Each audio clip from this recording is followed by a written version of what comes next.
Hi there, you're listening to the Estranged Heart podcast, and I'm your host, Kreed Revere. Welcome back to our returning listeners, and if this is your first time here, thank you for selecting this podcast to listen to. As we begin today's episode, I invite you to grab a cup of coffee or tea, settle in, and listen with an open heart. But first, the regular disclaimer: I am not a licensed therapist or counselor. Nothing within this podcast should be considered or taken as therapy. If you are in need of therapeutic support such as counseling, please seek out a therapist near you. Today's special episode is an interview with a formerly estranged and now reconciled adult child. AC Bergen-Fischer and his mother were once estranged from one another for 6 years, and today they see each other on a regular basis, generally for week-long visits at a time. AC is an absolute stellar human being who is finding his way through the world while navigating detours as if they were purposely laid out before him. He is insightful, he's full of snark, he's compassionate, straight-talking, and wise beyond his years. This interview is filled with vulnerability, truth-talking, and insight. Thank you for joining me for this peek inside the story and heart of an adult child.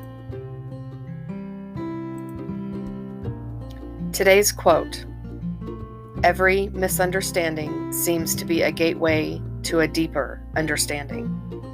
And that is by AC Bergen-Fischer.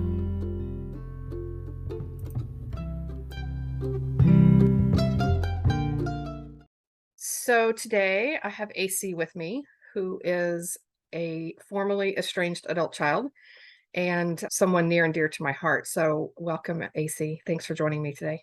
Well, thank you, Kreed. Absolutely. So we're here today to talk about your experience and as an estranged child, as a reconciled, formerly estranged adult child. And before we get started, I want to give my listeners a little bit of information about how you and I connected so they can put some pieces of the puzzle together on how we know one another. So would you like to start with that? Yeah, I actually host a number of podcasts. One of the podcasts that I'd worked on in the past focused on specifically on estrangement. And I had found that my experience as an estranged adult child had made it very, very easy to connect with other people who shared my experience. But I was finding it frustrating that the stories seemed to be so one-sided all of the time. And I thought there's got to be estranged parents out there somewhere. And I wasn't really sure how to go about connecting. And Google wasn't really turning up anything. And I took to, I can't remember if it was Twitter or Facebook, and had searched on estranged parents, and your name came up. And when I started looking into what you were working on, what you were all about, I noticed that you were sort of working on the mirror image of what I was working on. Mm-hmm. And I found this whole concept really, really fascinating, because I'd always thought that estrangement was like just to do with the kids. I didn't realize that the parents might have had their own issues too. So I think I'd reached out, sent you a message either through a social media platform or email, and invited you to be a guest on our show. And I think that's where we got to talking and learned a little bit about your story, how it relates to my story, and realized there's a lot of common ground between your position and mine. Exactly. Exactly. And I have to say that interview was probably one of the biggest pivotal points in my work in the estrangement world. It changed me in being able to talk with you as an estranged adult child and being able to get that perspective from, because my children at the time, I had been reconciled, but we had not talked about anything. We didn't, my kids and I didn't know anything. So I didn't know their perspective. And so it was really great to be able to learn yours. And from there, we've maintained a friendship of sorts. And I think I love I love your take on life and the world at large. And so I wanted to have you on the show because I think that that needs to be heard, and especially with my listeners. I think that they will enjoy hearing from you as a formerly estranged child who's now reconciled. And I think that you have valuable information and insight to give my listeners. And that's why we're here today. So let's get on with getting on with the show. How about that? Let's do it. All right. So, AC, tell me a little bit about how your estrangement experience, and start wherever you feel comfortable. If you want to give a little bit of history before the estrangement, but specifically the estrangement experience and how that all played out. It's kind of tough to decide where to start because I mean, one of the things that had come up in our initial conversation was that estrangement doesn't seem to just happen. It, in my case, as it was with yours, it seemed almost like there was like a family legacy or like a family habit of estrangement. And when I go back to early childhood, some of my earliest memories were asking my parents, why can't we see grandma and grandpa? Mm, And getting some half-baked explanation of how hard done by my parents were and how there were reasons why they couldn't talk to their parents and why we were never going to have anything to do with them, and on and on and on. And I'd always observed, like, all through childhood, even through early adulthood, my parents not getting along with their parents. It just, that was my normal. And I think somewhere in the back of my mind, I always knew that the time would come where it would be my turn. mm, So it wasn't like really a sense of dread or anything like that. It wasn't even a case of like looking for any telltale signs. It just seemed like one of those things that was just going to happen. It was unavoidable, and just wait and see, And so I think that the first time I went through a period of estrangement with my parents, it was just, I don't want to say it was no big thing. It hurt. The first time it was a squabble over something like really, really silly. My mom had thought that I had misplaced something that belonged to her, and I think she sort of was jokingly giving me a hard time, saying, "Oh no, I know you're the culprit, ha ha," kind of thing. But of course, I got my back up because I was just a young, hot-headed guy, and the fight was on. mhm. And next thing I knew, I'm sitting there at like 20 years old or something like that. Thanksgiving dinner has happened with the family, and I was the only one who was not invited. And I sat there feeling like a big bag of crap. I knew that like I'd had a part in this squabble. In fact, probably the biggest part, because young men are not well known for their ability to reason. And that's where I was at. And that was just like the first of many. I mean, there was a lot of rounds all through my 20s and 30s. Sometimes it was my mom's fault, sometimes it was my fault, sometimes we were just both being, I don't want to say we're being stupid. We were, I guess, both engaged in toxic behaviors and maintaining at all costs a dysfunctional relationship rather than fixing the things that were so obviously wrong. Not to make excuses, but just like my mom had no example of how to relate, I had no example of how to relate either. I mean, Right. what I learned in talking to my mom again all through the years, it wasn't just like her having difficulty with her parents, but her parents had also been estranged too, to the point where like they had moved to a whole other country to avoid family stuff. Mm, So mhm. it's like this family legacy of miscommunication and just rage quitting relationships. So that's sort of the foundation I was building from. The last round of estrangement with my mom was particularly ugly. I went over 6 years with zero communication with her, which was honestly one of the toughest times of my life because I was staring down an unfixable situation. This wasn't another one of those petty things where she was being silly or I was being silly. My family, they're very Christian, like devout Christian, and I was part of that faith for the majority of my life. When it came to a time where I left the faith, and I think I left pretty abruptly Mm-hmm. and pretty aggressively. I started challenging everything that we had ever held to be true. I realized that these things didn't work for me anymore. And I had wanted to stay in contact with my mom about all this stuff because, her and I had always talked about faith stuff. It had always been like our big area where we could connect. I didn't see why that would need to change just because we now had like a difference of beliefs. We still had all the same questions. We were still looking in all the same places for answers. It's just we were coming to different conclusions. Mm-hmm.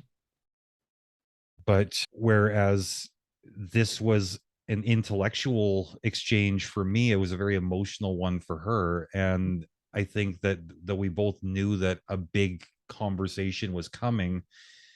We both prepared very differently for it. And as a result, I think we were both caught extremely off guard by the way things went. The way that conversation ended was her telling me, to get out of her house and not to come back until I was ready to get right with God. Mm. And there was nowhere for me to go with that. I wasn't going to get right with a God I didn't believe in, and she wasn't going to erase her line in the sand.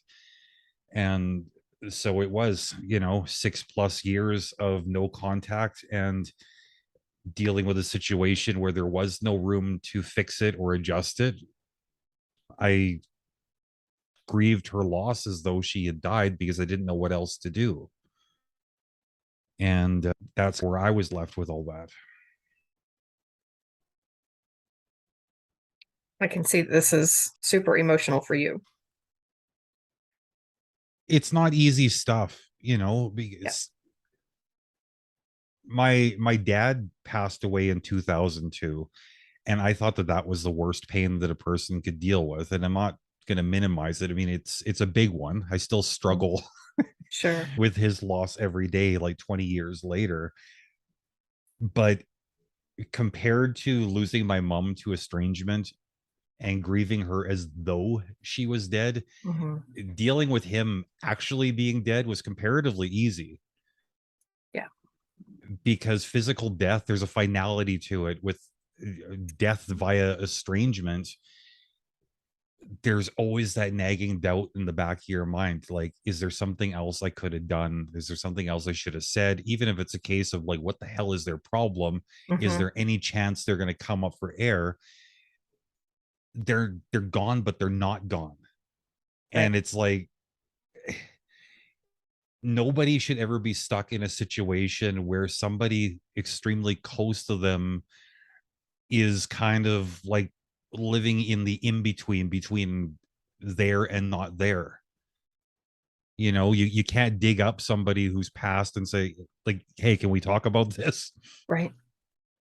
But like when I was dealing with my mom, I mean, she was living literally 10 minutes away from me. The fact that we never bumped into each other in a grocery store in all those years is shocking. Mm-hmm.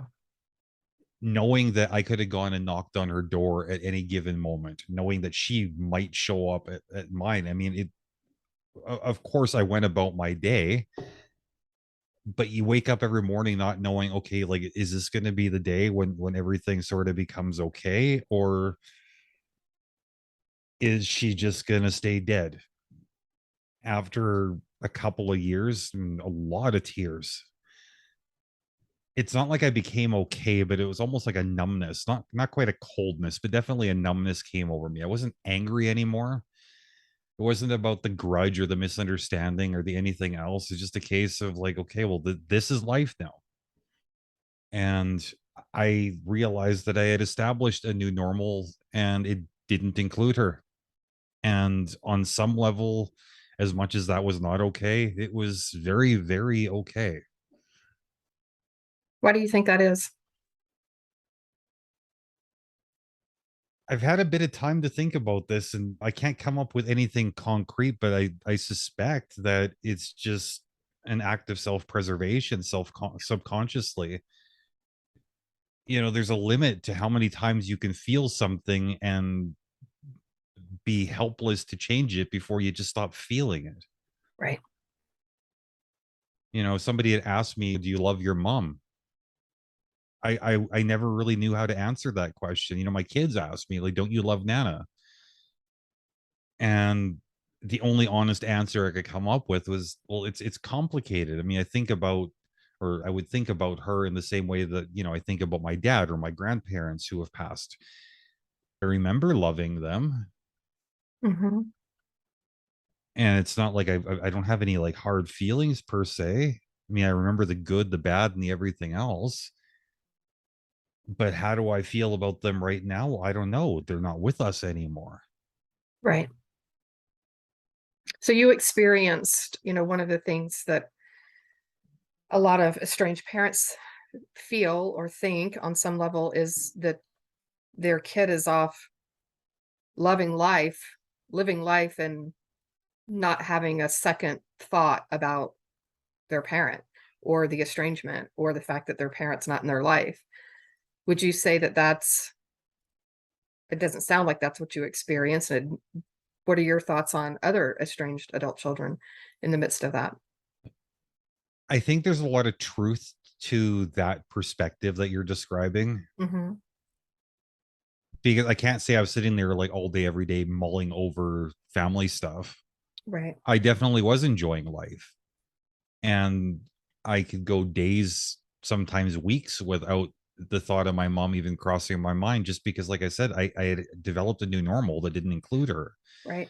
You don't think about things that aren't part of your normal unless there's a reminder of some kind. And again, as an act of self-preservation, I insulated myself from a lot of these reminders. Like my ex-wife, we have a child together, so she had a horse in the race to ask, have you heard from your mom, have you talked to her? And it got to the point where I just had to tell her, like, look, you can't ask me these questions. If you need to know what's going on, don't bring it to me. Talk to my wife. She knows what I know. I'm just not willing to have these conversations because it's going to bring up hurt that I can't deal with. Mm. Yeah. And so I very, very much did focus on just trying to find my happy. I mean, just like you do when, again, comparing to the loss of my dad, I mean, I love the man with all of my heart and soul, but he's in the ground. Right. So sitting here and thinking about it doesn't work. Life has to move on for all of us. I'm sorry, I don't know if I answered your question, or You I get did. a little bit emotional and things get cloudy. That's okay. You did. You did. So you find yourself estranged from your mom. It's a 6-year span of time. How did the reconciliation come to be? There's other things I want to talk about, but I want to get the nuts and bolts of your story, and then would like for us to elaborate on many parts and pieces to this. So how did you become reconciled with your mom? Like, who took the first step? What was that first meeting like? Where do things stand now? it's That's not the easiest series of questions to break down. I mean, it really was a process that went on for over the span of a couple of years. Yeah. The I think the first step psychologically, emotionally for me was my brother and I had been working out ideas for one of our podcasts, and him also being an estranged adult child with a vivid story of his own. And I should just clarify for your audience, he's not my biological brother. We adopted each other in our 30s because we both needed family and we found it in each other. So no biological relation, no shared history except for, what we've built in adulthood. Okay. But him and I were working out ideas for things we could talk about on one of our podcasts, and one of the topics that, of course, was central to both of us was, how do you deal with a parent that you're not talking to? And what I had done to sort of work through where I was at was I wrote a letter, I'll say, quote unquote, to my mom. I was never intended to send to her. I just wrote my thoughts directed towards her, just to do like a self-diagnosis, I guess. Mm-hmm. And I found myself asking a lot of questions. At the time, I was having really bad knee problems. Like, Mom, do you know that I need knee surgery? Do you know that I have a dog named Roxy? Do you know that my son just turned X number of years old? Do you even care? Mm-hmm. All things like this. And as I was writing, it's just like the tears were flowing harder and harder and harder. And this emotional corner that I had bricked off and had been ignoring successfully for so many years, it just like the floodgates opened. I was overwhelmed by this deep ache where, I needed my mommy, you know, in my mid 40s, and like I'm bawling because I just want my mom, but I can't have her. So I decided that, what, we can't cover this topic on the podcast. I'm not ready to talk about it. It's too raw, it's too complex, and I don't want to cry while people are listening. Right. Right. And a few weeks later, I talked to my older sister. She was sort of the only link between my mom and I all through the estrangement. So I mean, she didn't have any bad blood with either of us. And for years she had tried to broker some sort of peace, but she was like running up against the wall on both ends. Come to think of it, I never did ask her how all that experience was for her. It must have been rough. Mm-hmm. But initially it had started off, with a lot of the fairly typical stuff. Come on, she's your mom. Mm-hmm. As though like I was obligated to the relationship because of what it was. And I kept on telling her, look, I don't care if she's my mom. I don't care if she's a complete stranger. There's certain things I can't live with. And she brings these things to the table. And as time went on, the nature of my sister's inquiries and hints and questions and things like that, they sort of changed. It got to the point where she said, like, I've been working with mom a lot, and talking to her about her approach to things and approach to us as her kids, and how easy it is to misunderstand her, and how it hurts when she talks the way she does sometimes. And she's come to a lot of realization. She's like, Mom is really, really different now. Like, why don't you just give her a chance? And it's not like I was making excuses for myself, but I mean, the truth was I had already grieved her loss once. I didn't know if I could handle grieving it a second time if things had gone sideways. So I was extremely gun shy.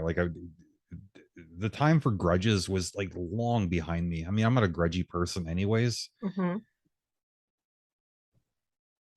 but I had found my normal. And then, I was doing okay for the most part. I didn't know that talking to her was going to make things more okay. In fact, there was a strong probability things were going to be significantly less okay. Right.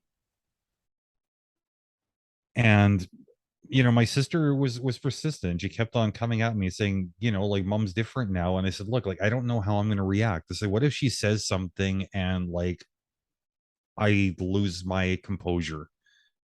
Because in all fairness, that last conversation that my mom and I had, that had kicked off the estrangement, I don't want to like point the fingers entirely at her like she was being a bitch. I definitely lost my composure too. I said things that I can't take back, and I didn't want to end up in that position again. I'm a very controlled person, Mm-hmm.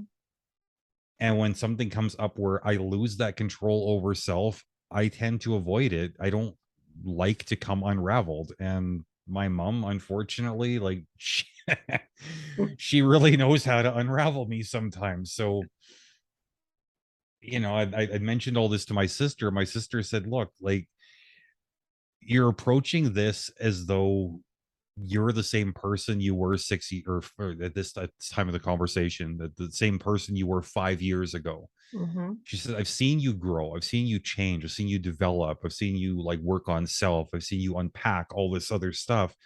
She says, even if mom were exactly the same person that she was 5 years ago, you're not the same person anymore.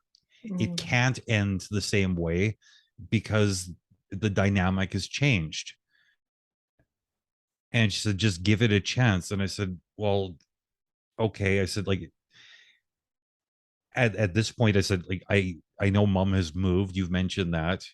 I don't know mom's address. I don't know her phone number at this point. I said, give me her information and let me think about it. And I put the information in my phone, and it wasn't like I was planning to call that week or next. I didn't know when I was going to call. Right.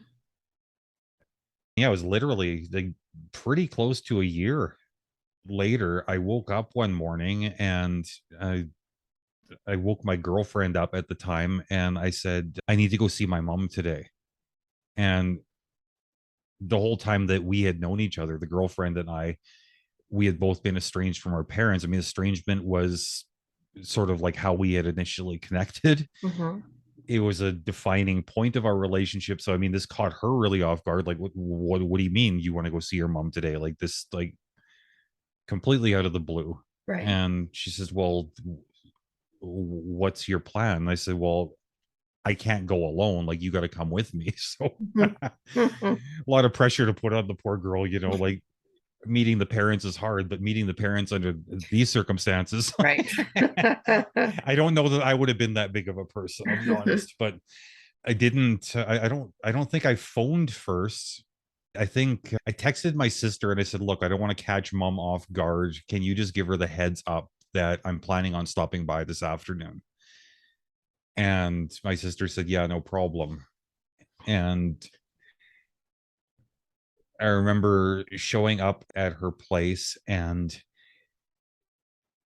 I guess her door was open, but she had sort of like a sheer curtain kind of thing hanging over the door, just to, I don't know why people decorate how they decorate. It looked nice. I'm missing the point, but I couldn't quite see her clearly through this sheer curtain. It was sort of like this ghostly, out of focus image. I see this familiar but unfamiliar form sitting on the couch, and I sort of knocked on the door jamb, Mm-hmm. said hello, and I hear her voice saying, come in. And I pulled back the curtain, and, you know, there's this old lady where my mom should have been. Mm. And I think that was the first time when it really hit me, like how much time had passed, you know, like 6 years.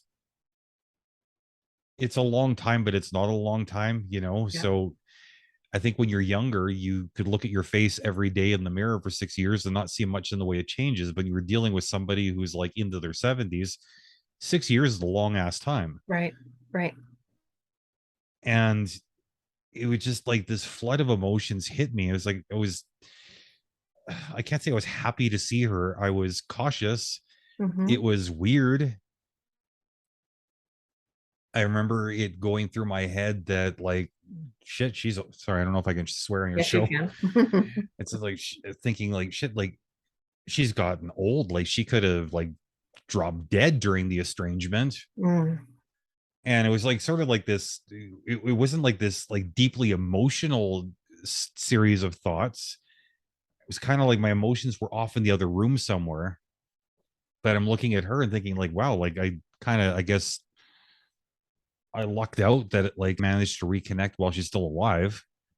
There's that. But I realized that I'm looking at a complete stranger at this point. And not just am I looking at a complete stranger, but I'm looking at somebody that I'm like a million miles away from emotionally. Mm. And in that moment, I decided, you know what, like this is awkward and weird. And the reality is, I don't need it. Because again, I hate to keep repeating myself, but I had found my normal, and normal was okay. Mm-hmm. But I decided this is something I was going to do for my kids, something that my parents hadn't done for me. It's like, you know what? Well, mom's a psycho, whatever the case may be, but they need their nana, and they don't need to grow up thinking that it is normal for kids not to talk to parents. I'm going to lead by example here and give them this gift. I'll go through the act if I have to. I can play the loving, devoted son. I don't give a crap, but this is what my kids are going to see. So that was how that initial reconnection went. Wow. That had to have been a day filled with all sorts of thoughts and feelings and emotions, whether they were recognized or not in the moment, right? Mm. To be able to have reality, basically, as you mentioned, the reality that time could have passed by and you could have lost your mom in the midst of all of that. And then to see that this person who is your mom sitting in front of you is to you a stranger, right? This is who is this person? Who are we? Were some of those things thought of at the time? In that moment, no. In fact, it was like several months of just I made a point of going to visit her at least once a week, Mm, but I always made sure that I had somebody with me as a buffer. I'd bring my girlfriend mm, and I would play with my phone and let the conversation be between the women. okay. Or I would bring my kid and or kids. And let the grandparent dynamic play out. I did everything in my power to make sure that I was never alone in the room with that woman. Mm-hmm. I would hang out with my mom and my sister, all this like easy stuff. And it's not like there was bad blood per se, and I don't know if I was like consciously avoiding things, but I definitely was avoiding things. And this went on. I mean, it started, I think, early summer. And then we were coming into Christmas of that same year. And it was a difficult one for me. I mean, I'd gone through a lot of transitions, and some of these transitions had left me financially devastated. Mm-hmm. And at the same time, I had Christmas shopping to do. And there was one individual whose gift I had bought like months in advance. And I thought I had found the perfect gift. And then I heard from somebody else, oh, I got so and so this exact thing that you got. And not wanting to like, suck the wind out of anybody's sails at Christmas time. I mean, normally I'm a very direct person, but when it gets to Christmas time, I want everybody to be happy. And I don't care if I got to take it hard Right. on their behalf. I just thought, well, whatever. I'll just return what I got and I'll get so and so a different something. It was like 4 or 5 rounds of this, me trying to get the gift and somebody else swooping in and getting the same thing. And it finally it's like, I've got basically no money. I've got no options now. And it's literally like 5 days before Christmas. And I got to get this person something special because they were special to me. And I don't know what possessed me, but I picked up the phone. I found myself calling my mom. And I said, hey, mom, this is what's going on.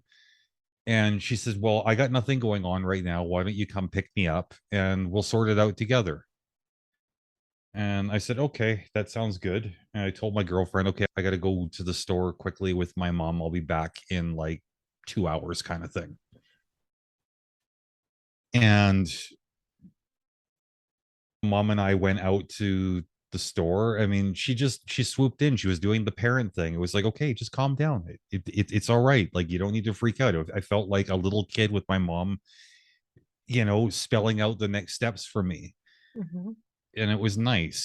She not just helped me find the perfect gift for the perfect price, but I mean, because I was buying a gift for a woman and me being, a fairly stereotypical guy, Mm-hmm. I don't know how to present a special something to a special someone. Mm-hmm. Mom's like, okay, well, let me contribute my part. Can I buy a nice gift box? Can I help you wrap it? Okay, you got to get a card, all this sort of stuff. And it was just, I don't know, all these barriers that had built up between the two of us, they just seemed to disappear because we had a common objective. Mm-hmm. And the whole shopping experience, getting the gift, getting it wrapped, getting the card, getting all that stuff. I mean, like if we were in the store 40 minutes, that's a long time. So we got everything dealt with fairly quickly, and then my mom had said, like, look, I know you probably had a bunch of time dedicated to this task. She says, but we've gone through things really quickly. Like, you don't have to rush home. Why don't we go back to my place and I'll make us a cup of tea? And she says, I think I got something sweet in the cupboard. We can just go and have a snack. And for the first time, I didn't find myself like impulsively throwing up a barrier or making an excuse. It's just like, okay, yeah, sure, that sounds good. And like literally 9-10 hours later, I got a call from my girlfriend saying, like, is everything okay? Like, I haven't heard from you. And it's like, I lost track of time. I've been having a good time with my mom. Mm-hmm. And I told my mom, look, I got to get home. As soon as I walked out the door, I burst into tears. I realized in that moment, like I really, really love her. And I don't know, like how I went this long without her. And I realized that as numb and as cold as I had felt for all those years, obviously she wasn't as dead to me as I thought she was. Right. And, reaching out for an attempted reconciliation, I wasn't as at risk of grieving her loss a second time as I had originally thought. I'd never really lost her to begin with. She'd been Mm-hmm. there the whole time, and I'd never completely let go as much as it felt like that.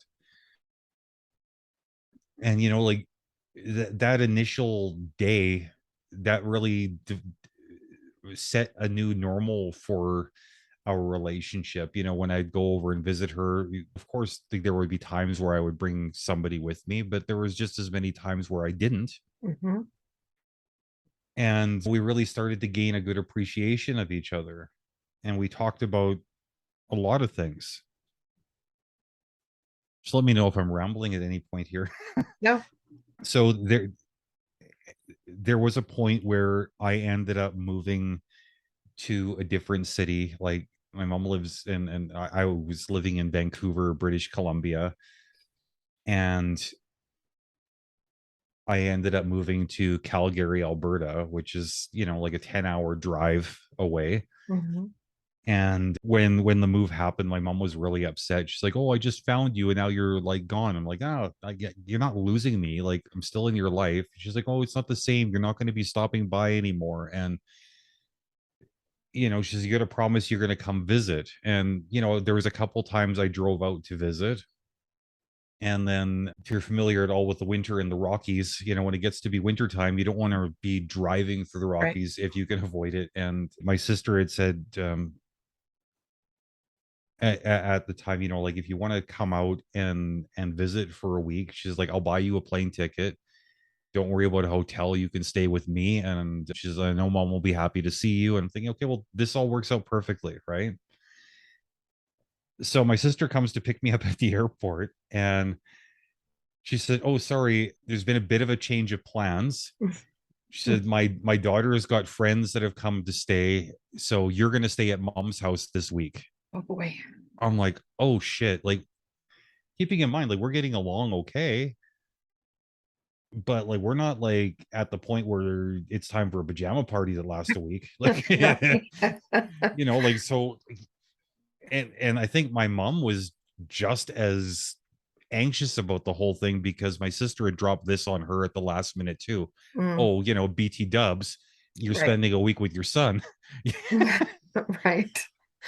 But it ended up being a really good thing because we were stuck with each other, and she started asking me questions about my departure from the faith, and I was able to tell her where I was coming from. And she realized that we had a lot of common ground in, like, the questions we have about life, like what we're looking for. She realized that atheists aren't two-headed monsters, that our morality, our politics, our general approach to life, our values were all damn near identical, even though we differed on the question of the existence of a god. Mm-hmm. She expressed curiosity about, like, what is it that you do when you're not sitting here at my table drinking tea and eating pie? And I started telling her about my podcasts. And one of my shows, it's a short format. The episodes are maybe like 2-3 minutes long. It's just me sharing whatever is on my heart in the moment. And I asked her if she'd like to hear an episode, and she said yes, please. And so I played her one. She kept on asking for another, and I got like 70 something odd episodes. So I mean, there was plenty to offer. Mm-hmm. And at one point she said, can you just pause it? And I said sure. And she burst into tears, and she's like, you know what, you're a beautiful person. Mm. She says, I hear so much of your heart coming through. How did I miss that? She says, you're my own son. I should have seen it. It was like right under my nose. And she started like sobbing, like those kind of loud sobs that come from the pit of your stomach. I knew she was deeply apologetic. And as much as I had fantasized about a moment like this, where, that old bat finally going to feel bad for all the stuff she did to me, when I saw her breaking down, I started sobbing just as loud. And like, Mom, please don't apologize. Like, I hear what you're saying. You feel like you've been a crappy mom. I said, but like, as soon as you said that, I realized I've been a crappy son too. Like, we have not been there for each other. And I don't know if we communicated with coherent words in that time. There was a lot of just blubbering, like Yeah. tears, snot bubbles, hand gestures. Right. Right. But wow, what a beautiful breakthrough. And we made a decision in that moment, like, look, we're not going to like dwell on the past. I mean, the past has obviously defined us. It defines all of us. That's unavoidable. Right. But while we do have to leave room for the emotions of the past, we don't need to leave room for the grudges of the past. Right. We don't need to hold each other accountable anymore. Like, we've held ourselves accountable. We've owned up to the things that we knew to own up to. We decided that if something comes up, instead of just pushing it deep down inside, we're going to have a conversation about it and trust that the other party will be receptive, and trust that a difficult truth isn't going to lead to 6 years of estrangement. Mm. And that's how it's been for the last 2.5 years since we reconciled. I mean, our relationship gets stronger and stronger every day. I talk to her every other day on the phone, if not every day. It's at the point where, if for whatever reason we don't talk for a couple of days, like, she'll phone me and she'll be near to tears. She's like, I don't know how to live without you. And I feel the same way about her. It's Mm. always been awkward emotionally with her, like right since early childhood. But now it's like, for me to tell her, you know what, I love you, I'm glad you're my mom, it Mm. comes very easily to me now. Mm-hmm. Because she's accepted me, and I've accepted her. And it's not like we agree on everything. There's plenty we don't agree about. And there's definitely misunderstanding that happens. But when the misunderstanding comes up, it's not a fight, it's a conversation. It's a Mm-hmm. case of like, okay, did I understand you to say such and such? And if the answer is no, well, then I can get a different explanation. If the answer is, well, yes, you did understand me to say that, I can turn around and say, well, Mom, like, do you have any idea like how that sounds from my perspective? Right. And it's not just like her putting her foot in her mouth. I put my foot in my mouth plenty of times too. Like, we spend a lot of time explaining ourselves to each other, but every misunderstanding seems to be the gateway to a deeper understanding. Mm. That's beautiful. And like, I've talked to a couple of other people who are dealing with estrangement from the kids' perspective. And the common theme, as far as the feedback goes, is that people are saying, well, you're so lucky. It's like, I'm not lucky. Yeah. My situation isn't unique. It's not like my mom is like somehow easier to deal with than your mom. And it's not like I'm a better person than you are. It's just, like, we've taken the time to put the bullshit to the side. We've Mm-hmm. taken the time to focus on the common ground instead of the differences. We've shared our secrets with each other, which, like, that in and of itself is a huge thing. you know what, like how big of an act of trust it is to take something that nobody else knows and to offer it to somebody that you have no reason to trust, Yes. and that gives them permission to do the same. It invites them to do the same, and once you've got that circle of trust that's established with your deepest darkest secrets, it's like, okay, look, like it's like assured mutual destruction almost, right? It's like Right. we've got all the dirt on each other. That one piece by itself compels you to figure out how to get along. But no, I'm not lucky. Right. I'm fortunate that I have been able to engage with somebody who is also willing to engage. I'm fortunate to reap the benefits of a lot of hard work, Right. but it's not just blind dumb luck. Relationships don't fix themselves, they don't Exactly. maintain themselves, and people don't guess what your hurts are. You have to tell them, and Right. you have to listen when they tell you. Right. Right.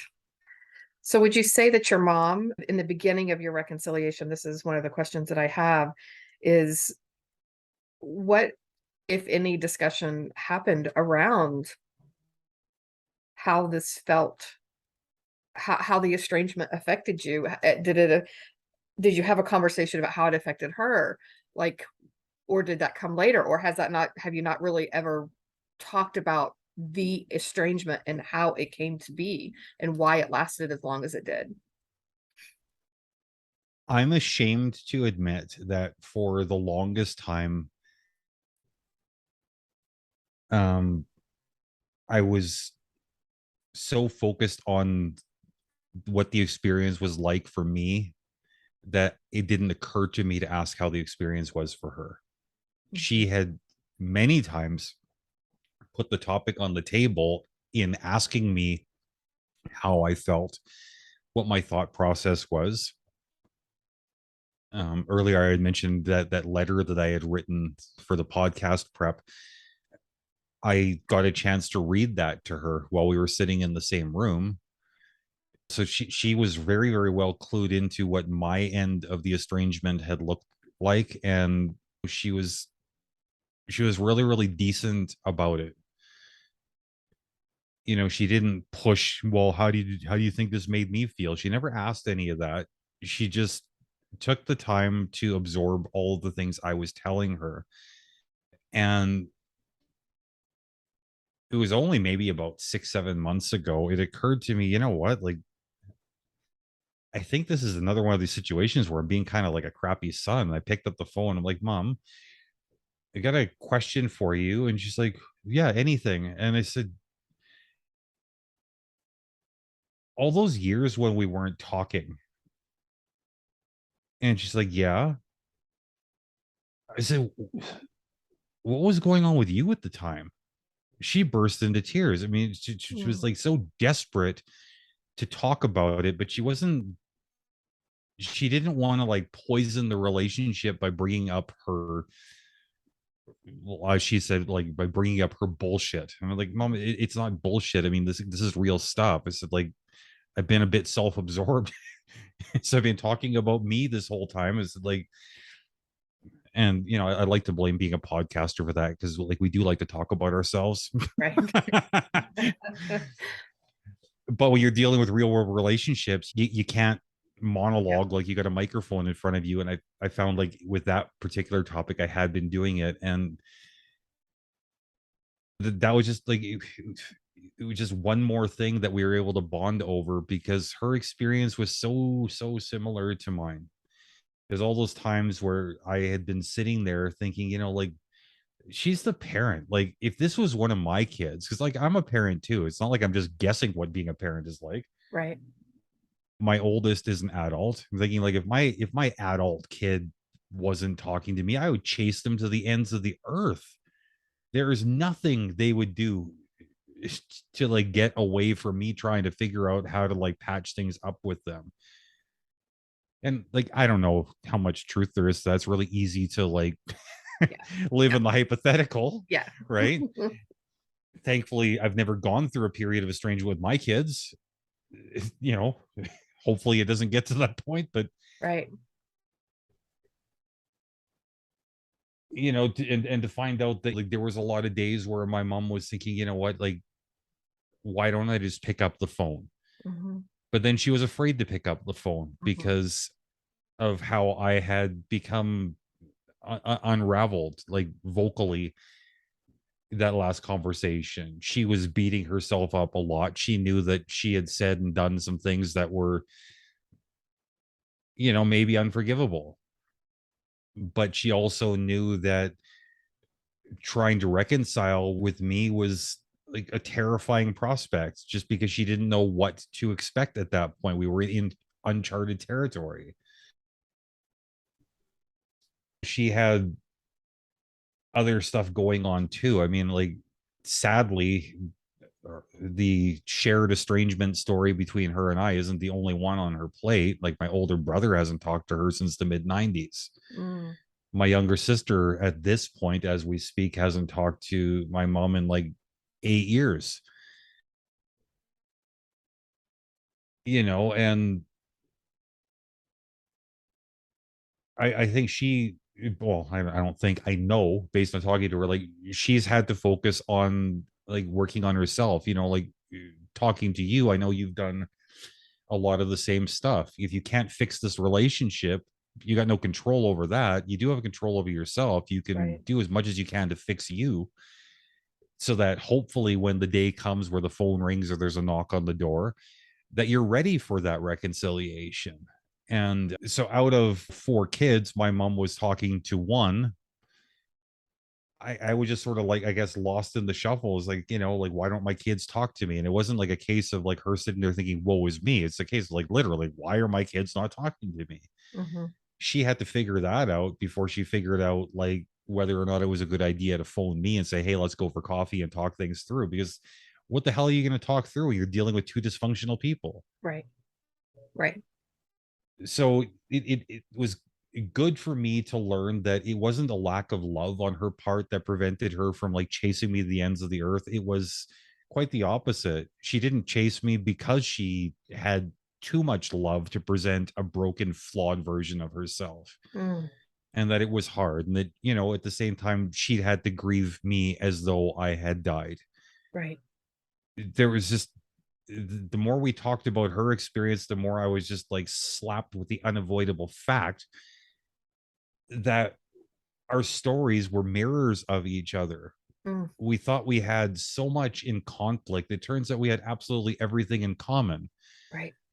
I mean, even the things that are initially led to the rift, it wasn't because we were such different people. It's because we were so much the same. I mean, like, we can kind of laugh at the similarities now. I mean, like, when I go visit my mom for a week every single month now.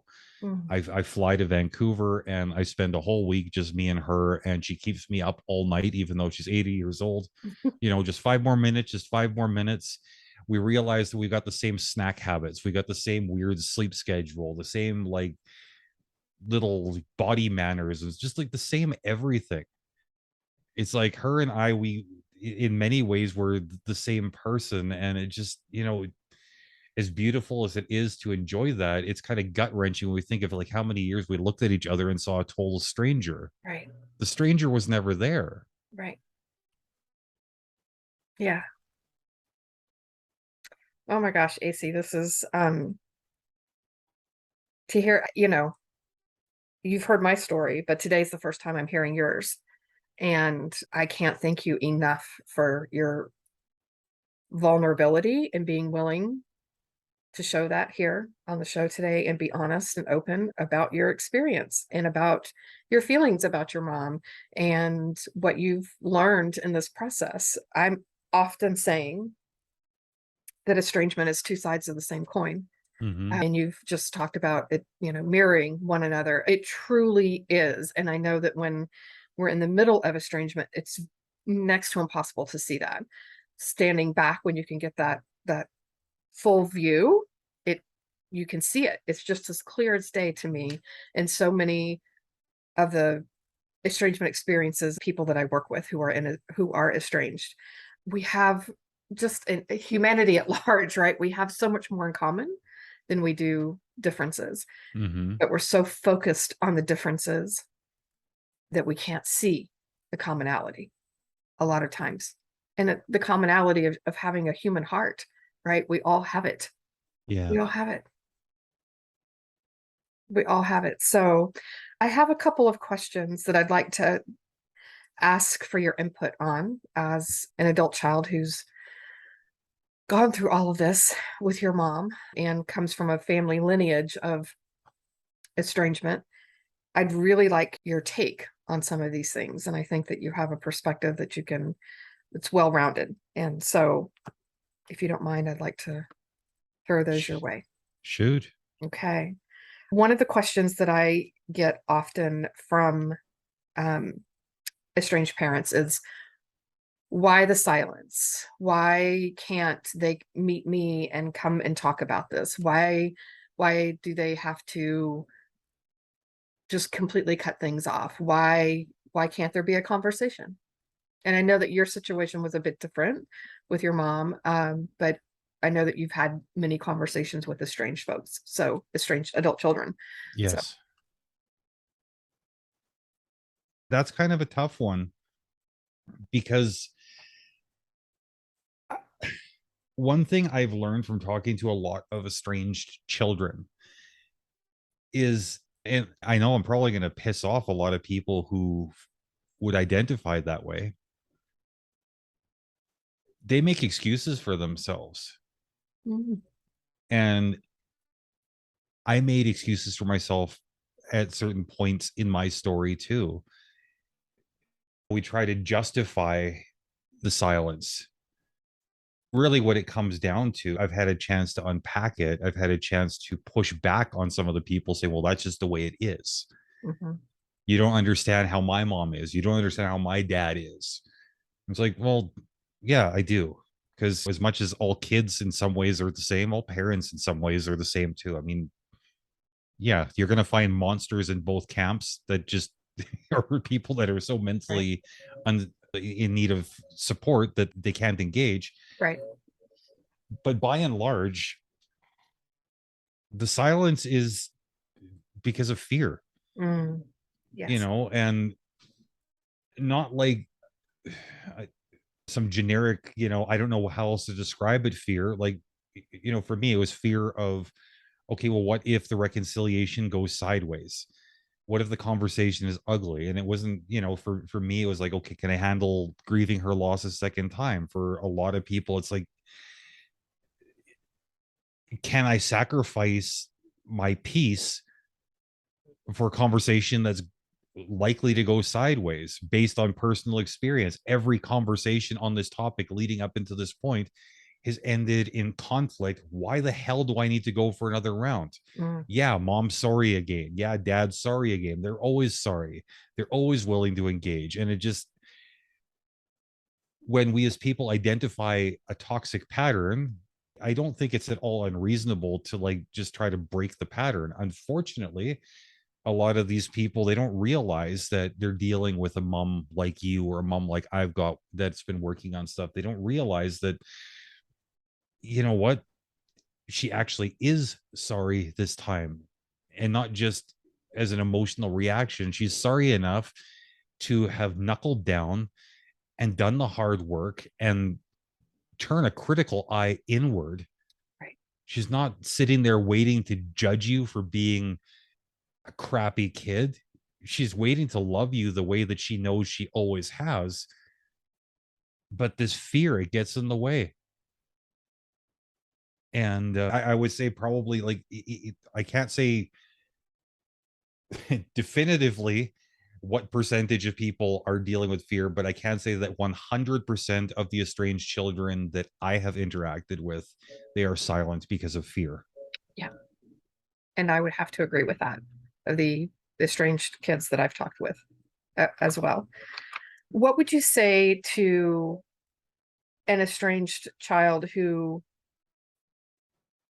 may be an only child and doesn't have siblings to kind of buffer that, and they don't know if the parent's done any work or has changed and things like that? Do you think that there's a way to navigate that, to come out of that fear, to be able to reach out to the parent? Or is this just, a life sentence? What are your thoughts on that? One of the most frustrating thing about dealing with the estranged community, whether it be the parents or the children, is talking to you. I realize that it's the same conversations. Yep. But one of the most frustrating things about the estranged community is the estranged person that you're talking to looking at the other party as the problem, looking at the other party as being solely responsible for the solution, which is bullshit 100% of the time. And I don't care how bad, how nasty, how just intentionally evil the other party is. You still have some control in the situation and it has nothing to do with them. They can remain as intentionally evil, toxic, nasty, any of these things as they want. They can pull out all the stops to try to destroy your peace. They can just attack you on every level relentlessly. You are in control of yourself. You can control your reactions. You can control your mindset. You can develop yourself. You can insulate yourself, just like, you don't have control over the weather. Like these Alberta winters, it gets to be really bloody cold. And I can't make the weather warmer, but I can put on a coat. Right. I can put on a hat. Dealing with toxic relationships, you can put on that emotional coat, that emotional hat. And like, this is something that actually, like, I get really passionate about. I could just like grab somebody and shake them sometimes and scream in their face, like, what in the hell is wrong with you? You do not get to control another person. It is not 100% their fault. I don't care what your story is. I don't care how emotional your experience was. I just don't care. It is not so big, so emotional, so traumatic that you are completely free of guilt. You have done something wrong. I guarantee it. And if you say you haven't, you need to get honest with yourself, because until that happens, reconciliation, unfortunately, is impossible. And not because of mom and dad, because of you being full of shit. I love your honesty, AC. I love it. I absolutely love it. While I also know that there are estranged kids who we all, as you say, we all have our issues.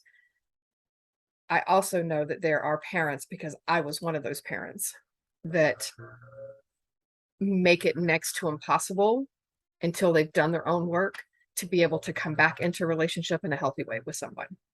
So while we have to take our personal responsibility for our own shit Mm-hmm.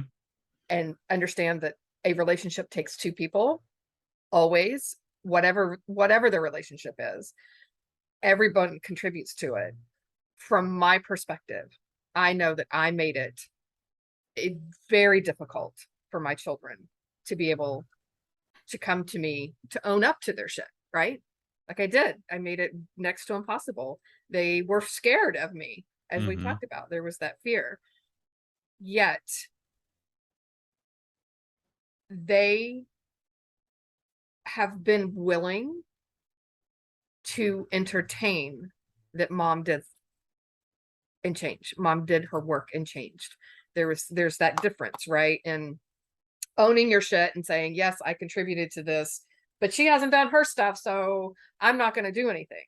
Right? There's that piece to it. And the same thing for the parent side. The parents are like, I'm doing my stuff. I'm doing my stuff. They're over here not doing anything. They're not, well, we don't know that. It's the same, like, to come, we have to find a way to come together, owning our shit, working on our stuff, turning the eye inside Mm-hmm.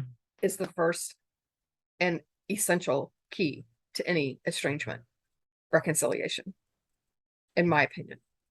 I agree with everything you said. And I just want to clarify, I didn't mean to suggest that one person owning their shit is gonna lead to a healthy, productive Right. Right. relationship. Right. But the door is firmly closed until you own up. Exactly. Exactly. Agreed. Agreed. Okay. I have another question for you. And I think that, well, I have two other questions. And one of those I think you alluded to earlier with the fact that, the moms that I work with think that they aren't thinking about their experience, the mom's experience through this estrangement. My kids and I have not had that conversation. We've not talked about, although my daughters and I have not had that conversation about what the estrangement experience was like for me. Although I have one of my daughters friends with on Facebook, and I've been very, vocal about my experience. So she's gotten that from my Facebook post and my things that I put out on social media. But we've not had that conversation. So for estranged parents who think that, in order to reconcile, they tell me, I feel like I should be able to say what this was like for me, and that this was, don't you want to hear my side of the story kind of thing. What would you say to those parents who have been hurt, who have suffered, but their kid doesn't want to hear it? What would you say to them? It's kind of a tough situation. You're dealing with different personalities in every relationship, of course, right? And Mm-hmm. on this point, I can only speak from personal experience and personal perspective. Like, I know now in retrospect that maybe I was being unfair to my mom in not asking her about how the experience was for her. That being said, if she had brought it to the table too soon for my comfort level, I think there's a strong probability that I would have got my back up thinking, you know what? Of course, it's all about you, just like it always is. Nothing's changed. And then we would have been dragged right back to square one. I don't want to say that's the case for everybody, but I would imagine it's the case for a lot of people. That being said, in a general sense, I'm a firm believer in being honest in the way we communicate with each other. I believe that offense is taken, it's not given. Mm-hmm. I believe that owning your shit's more important than worrying about somebody else's. And I also believe that we have more in common than we have in conflict.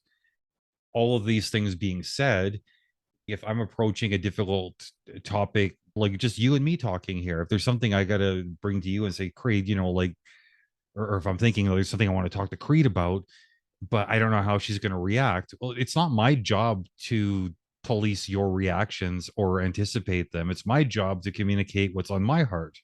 Right. And if you're a total bitch in response, well, that's on you. Right.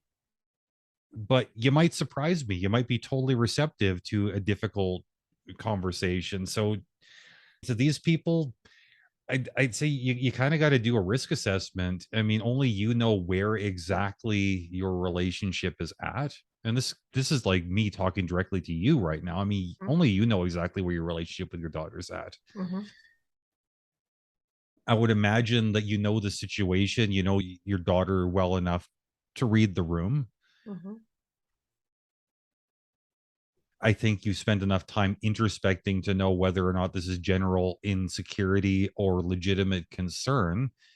If it's insecurity, you got to push past it. If it's like Right. legitimate concern, well, you need to figure out like what are the elements that legitimize this concern that need to be addressed before you can bring up a difficult topic. Agreed. Sorry if that's all a little bit too. Nope.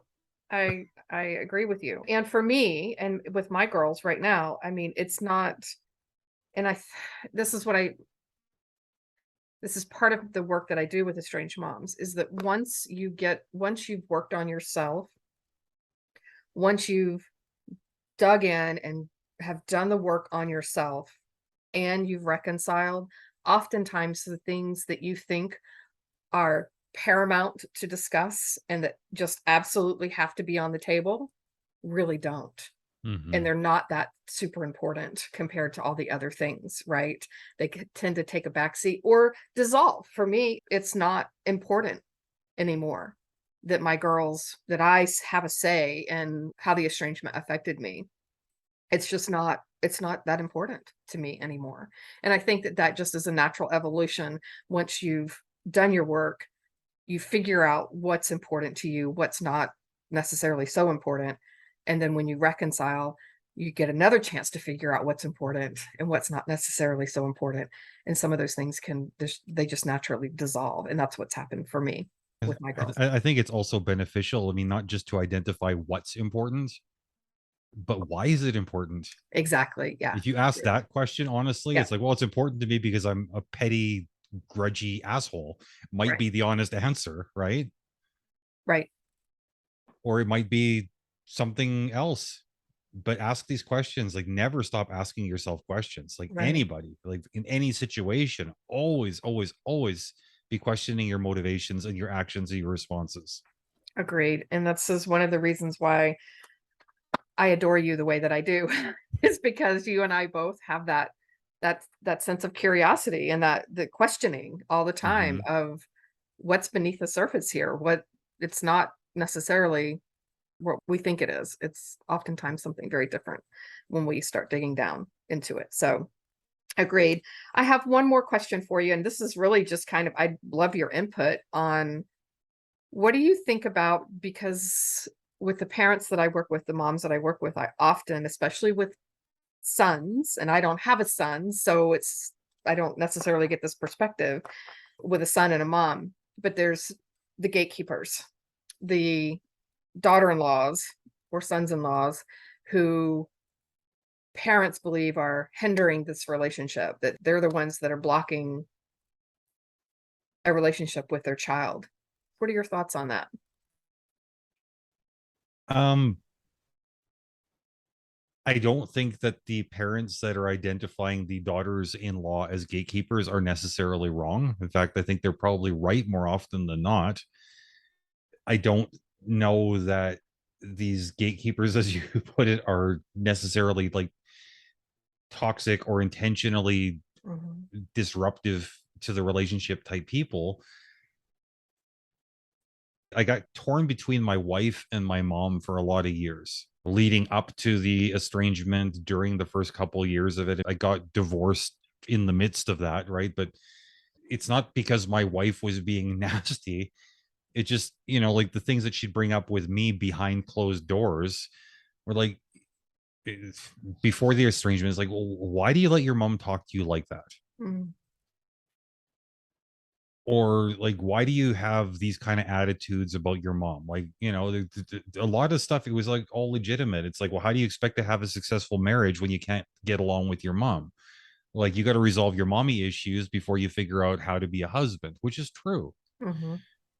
Just as valid was, her saying, like, why do you let her treat you like that? Why don't you set boundaries? Why do you feel obligated to just take it? Because you sit there, you absorb all this stuff that doesn't work for you, and then you come and you lash out verbally at people that don't have it coming, namely me, as the wife. Right. And I would imagine that a lot of these women would just get tired of getting caught in between mother and son. They get tired of unresolved mother issues, because I'm sorry, most guys have them. In fact, like every guy I've ever talked to is like a mountain of mother issues, and the guys who say they're not later admit that they were. Right. Right. And at the same time, I would think, like, from the estranged parents perspective, you're looking at the daughter-in-law and thinking, okay, well, she's the reason I don't have a son.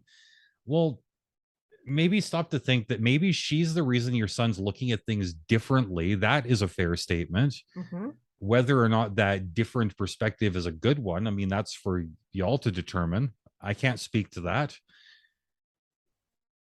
Maybe it doesn't hurt to sit down with the daughter-in-law and just say, look, like, instead of like coming at them hot, like, why are you getting in the way? Why, like, refine your question. Just say, look, like, I'm really struggling to connect with my son.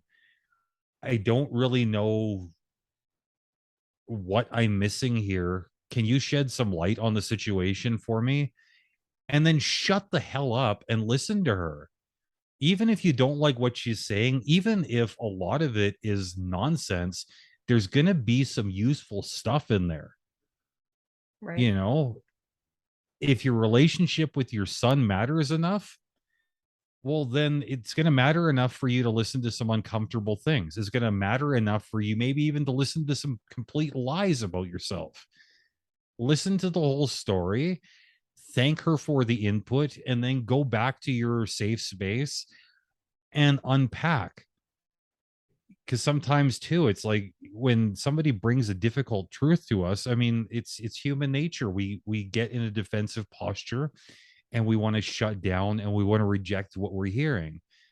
And a lot of times that's how arguments happen. And after the emotions have died down, we realize, oh man, like I should have handled that differently. Well, don't sit there being remorseful about how you should have handled it differently. Handle it properly in the moment. And the best way to handle a situation like that properly is with open ears and a closed mouth.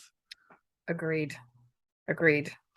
Man, on that note, I, I think that is useful advice in life in general, in every relationship. I don't know of any that would not apply to. So, AC, I want to thank you for your wisdom today, your insight, your vulnerability. I think you're a super fabulous human. I think your mom is blessed to have a son like you. I always wanted a son, and I always say so having met you, I've been like, that is the son that I would want. If I had a son, I would want a son like AC. I really do. I appreciate the human being that you are, and I absolutely love your heart. Thank you for your friendship and being here as a guest on my podcast. I'm super, super grateful.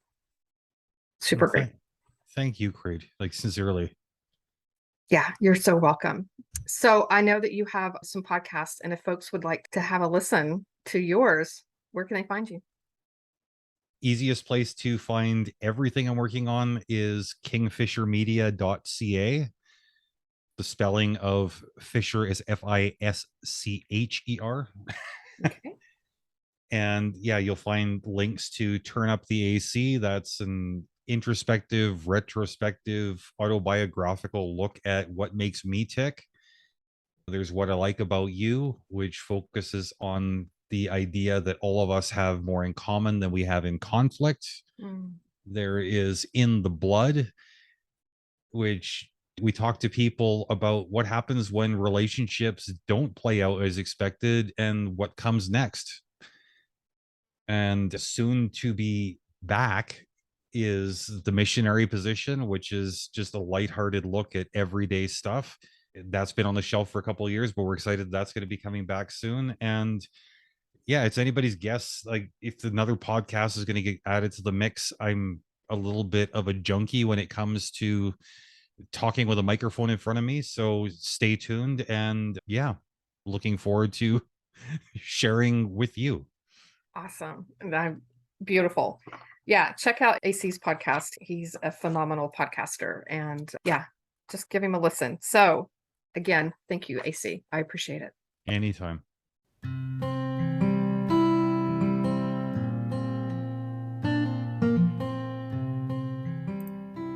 This brings this episode to a close. I hope that this time together was time you feel well spent, and that you are able to find some takeaway nuggets to help you on your journey, wherever you may be on your estrangement and reconciliation path. If you feel you've received something helpful or positive from this podcast, please consider following us, sharing this podcast with others, leaving a positive review, perhaps entertaining becoming a guest on our show, or following us on social media, on Instagram, Facebook, and TikTok under the same name, The Estranged Heart. As a reminder, there is an online support group on Facebook. If you are a estranged mom who identifies as being spiritual and approaches estrangement with a sense of curiosity rather than blame and judgment, and desire to do inner self-work and reflection, please seek us out. We can be found at facebook.com/estranged mothers support group. And lastly, if you are an estranged parent or an estranged adult child and would like to have your story shared on the podcast, anonymously or not, please reach out to me via email at theestrangedheart at gmail.com.